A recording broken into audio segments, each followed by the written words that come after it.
नमस्कार दोस्तों, मेरा नाम Gaurav Singla, founder and managing director candidate migrations.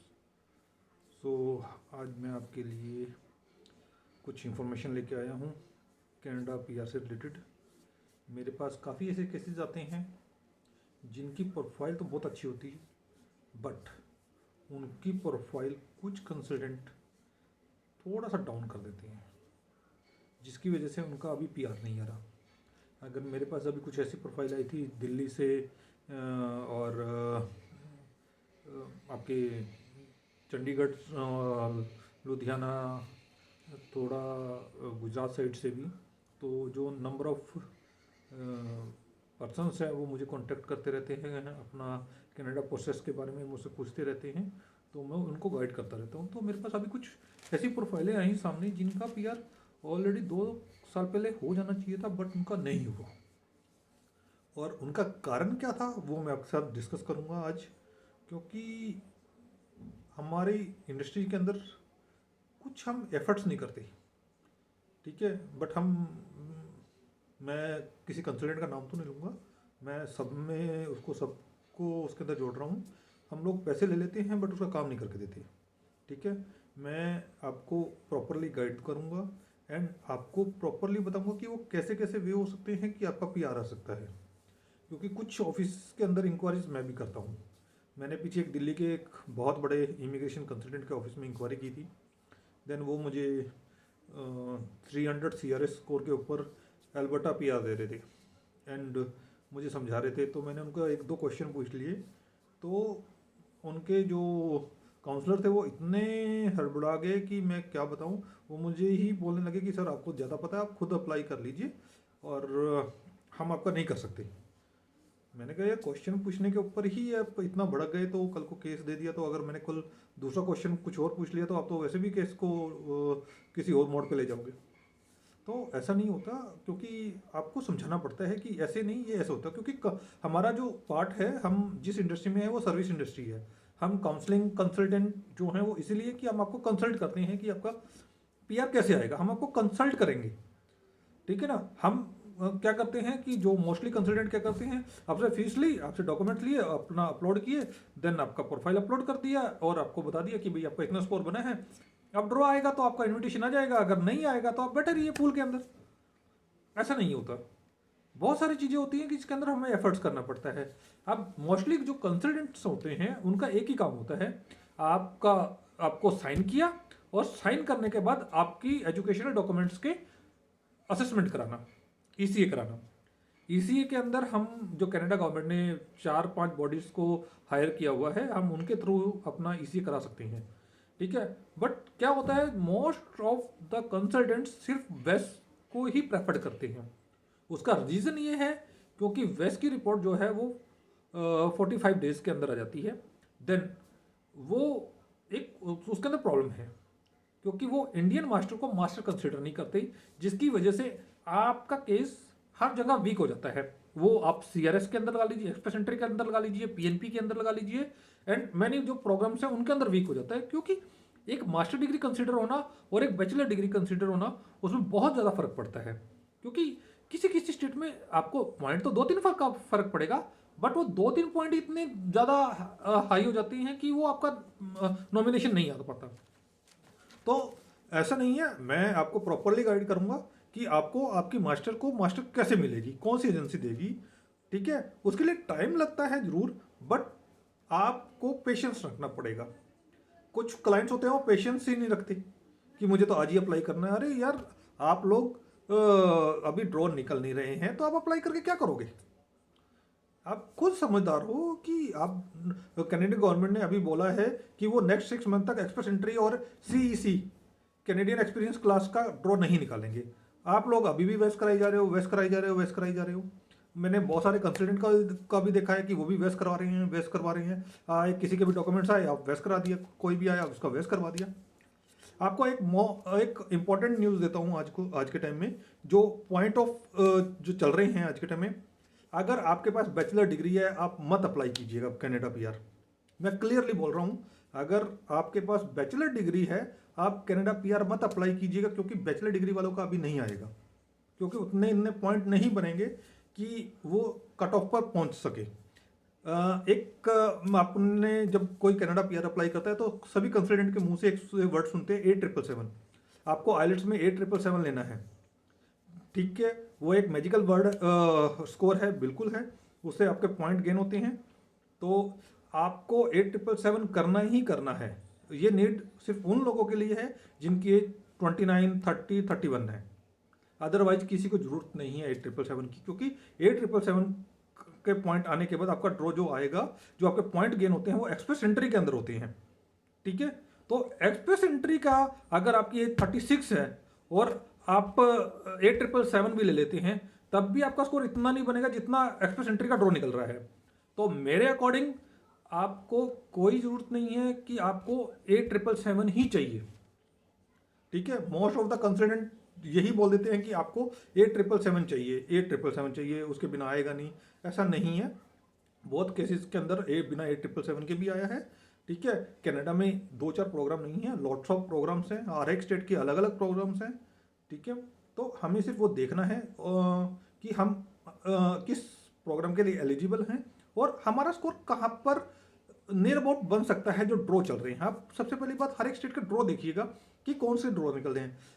मैं मोस्ट ऑफ द कंसल्टेंट की बात करूं तो आपकी प्रोफाइल लेंगे, आपका एक्सप्रेस एंट्री बना देंगे, आपका सस्केचुअन बना देंगे, आपका मैनिटोबा बना देंगे प्रोफाइल, एंड आपका प्रिंस एडवर्ड प्रोफाइल बना देंगे, क्योंकि इनमें इजीली प्रोफाइल बन जाता है। उनको कुछ नहीं करना, सिर्फ 2 घंटे का काम है, एक्सप्रेस एंट्री डालनी है, उसके बाद पोर्टल पे जाके सस्केचुअन का क्रिएट कर देना है, मैनिटोबा क्रिएट कर देना है, प्रिंस एडवर्ड भी क्रिएट कर देना। वहाँ पैसे नहीं लग रहे ना, वहाँ तो सिर्फ उनका टाइम लग रहा है, ठीक है। तो उन्होंने क्रिएट करना है, उनको भी पता है कि वो आएगा ही नहीं, तो वो जितने भी पैसे लेंगे सिर्फ वो वेस्ट करवाने के पैसे लेंगे, वो आपको गाइड भी नहीं करेंगे कि वेस्ट करवाओ या ना करवाओ। आज तक मेरे ख्याल से मेरे पास इतने केसेस आए हैं अभी तक लास्ट 2 साल में, तो जो रिक्वायरमेंट इंक्वायरीज पहले होती थी अब वो ऑलमोस्ट डबल हो चुकी है मेरे पास। इतनी इंक्वायरीज है, बट मैं हर एक किसी को हाँ नहीं करता, क्योंकि रीज़न ये है कि कुछ प्रोफाइलें एलिजिबल ही नहीं होती, तब भी कुछ कंसल्टेंट उनके केस ले लेते हैं। सर आपका ये स्कोर बना, आपका ये बना, आप एलिजिबल हो, देन आप वेस्ट कराए, आइलेट्स करें, देन हम आपका एक्सप्रेस एंट्री क्रिएट कर दें। 300 स्कोर बने हुए हैं, उनके एक्सप्रेस एंट्री क्रिएट किए हुए हैं। उन्होंने सिर्फ आपको एक एलिजिबिलिटी क्राइटेरिया बताना है कि आप 67 स्कोर ले आइए, बनाइए, एंड 6 इन ईच आइलेट्स में कीजिए, आप एलिजिबल है, आपका पीआर हो जाएगा। मैं क्लियरली बोल रहा हूँ, जिनका स्कोर 350 से नीचे है मत अप्लाई कीजिए, आप वेस्ट भी मत कराइएगा, 20-50 हज़ार आप खराब कराओगे, ठीक है। तो मेरे अकॉर्डिंग आपका प्रोफाइल पहले अच्छे से जज कीजिए, उसका स्कोर देखिए, CIC की वेबसाइट पे जाइए, वहाँ पर सारा स्कोर दे रखा है कि कैसे कैसे अपने स्कोर बनाना है। उसको नियर अबाउट लेके आइए कि जितना ड्रॉ चल रहा है। अगर आपको किसी भी प्रोफाइल में कोई भी प्रॉब्लम आ रही है कि आपका स्कोर नहीं बन रहा, आप मुझे प्रोफाइल व्हाट्सअप कीजिए, आप मेल कीजिए, मैं आपको उसका प्रॉपरली स्कोर बना के दूंगा कि उस प्रोफाइल में स्कोर कहाँ बन रहा है और किस किस स्टेट के अंदर उसके चांसेस है आने के। मैं नियर अबाउट की बात कर रहा हूँ। अगर जैसे अभी कुछ लोग मैंने देखा है, मेरे पास अभी स्कोर आया है, कुछ 2-3 दिनों में एक प्रोफाइल आई है, उसका स्कोर 60 बन रहा है, वो सस्केचुअन के अंदर, और ऑक्यूपेशन डिमांड में जरूर है, बट लास्ट 3 ईयर्स से उसका पिक ही नहीं हुआ। अब उस बंदे से 90,000 1 लाख रुपए ले लिया है और उसको बस अप्लाई कर दिया है, एंड कंसल्टेंट सर मैं अप्लाई कर चुका हूँ, मेरा यहाँ तक का काम खत्म हो चुका है, अब इनविटेशन आएगा तो आगे की फाइल करेंगे। तो उनको भी पता इनविटेशन नहीं आना है, क्योंकि 60 स्कोर तो आप सस्केचुअन का आप लगा लीजिए कब आया था। सबसे पहली बात एक चीज बताता हूँ, एक एलिजिबल होना एक अलग चीज है, पीआर आना एक अलग चीज है। इंडिया में से मैक्सिमम लोग एलिजिबल हैं, मैक्सिमम लोग, ठीक है, पर पीआर कितने की आएगी उनमें से? ओनली 0.1% की। अब मैं ये क्यों कह रहा हूं? क्योंकि उसका रीजन है, क्योंकि आप लोग प्रोफाइलें देखते ही नहीं अपनी, या कंसल्टेंट आपको एक्चुअल गाइड ही नहीं करता कि किस स्टेज पे आपका पीआर आ सकता है, किस स्टेज पे नहीं आ सकता। मोस्ट ऑफ द कंसल्टेंट सिर्फ और सिर्फ अपनी फीस लेनी है, आपका प्रोफाइल क्रिएट करना है, इसके अलावा उन्होंने कुछ नहीं करना।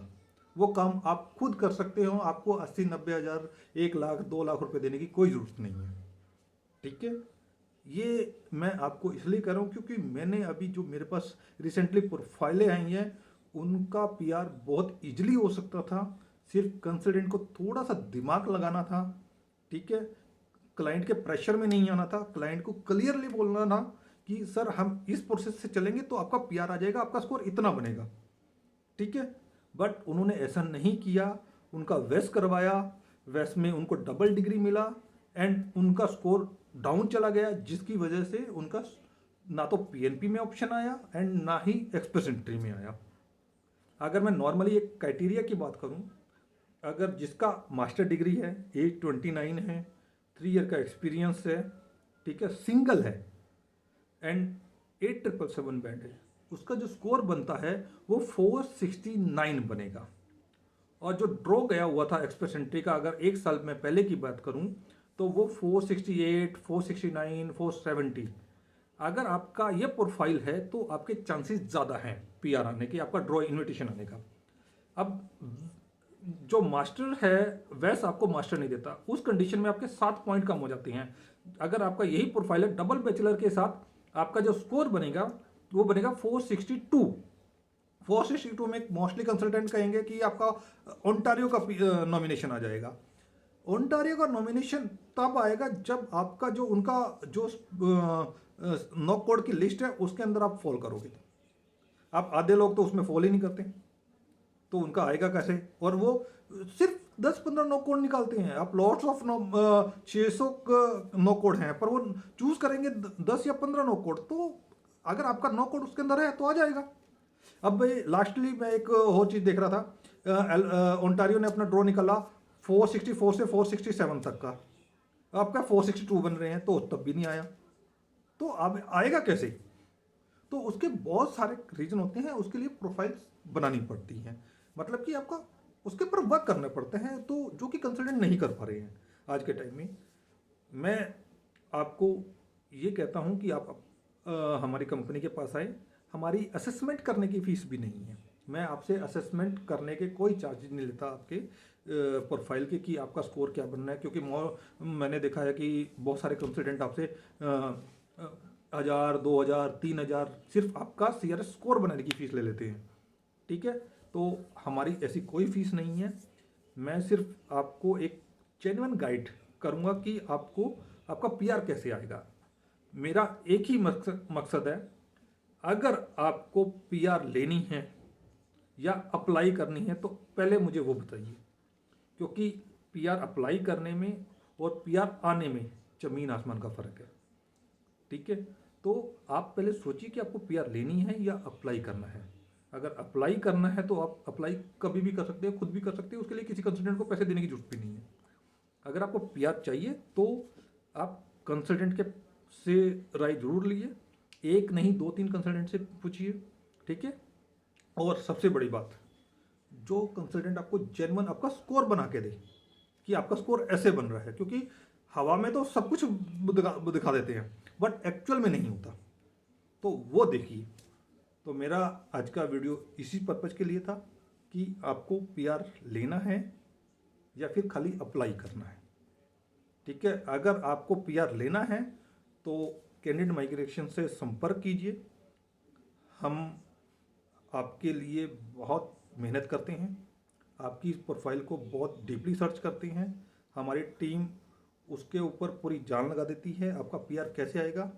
ठीक है, तो मैं आपको इतना विश्वास दिला सकता हूँ कि अगर आपका पीआर होगा तभी हम केस लेंगे, अदरवाइज आपको क्लियर ना कर देंगे कि आप अप्लाई मत कीजिएगा। ठीक है, तो आपसे आशा करता हूँ कि आप हमारी कंसल्टेंसी से खुश होंगे, और अगर आपको कोई भी हमारी कंसल्टेंसी से नेगेटिव व्यू मिले या पॉजिटिव मिले, आप दोनों डालिएगा। मैं ऐसा नहीं कहता कि आपको पॉजिटिव ही डालिए नेगेटिव ना डालिए, दोनों जो भी आपको हमारी कंसल्टेंसी का आपका व्यू रहेगा वो हमारा पेज पे या हमारे गूगल उस पेज पे ज़रूर दीजिएगा। और आप हमें मेल कर सकते हैं और मुझे कॉल कर सकते हैं, मेरा नंबर आपको हमारे पेज पे मिल जाएगा, वो नंबर मैं ही पिक करता हूँ। ठीक है, कोई भी रिलेटेड आपकी पीआर से रिलेटेड इशू है तो मुझे कॉल कीजिएगा। धन्यवाद।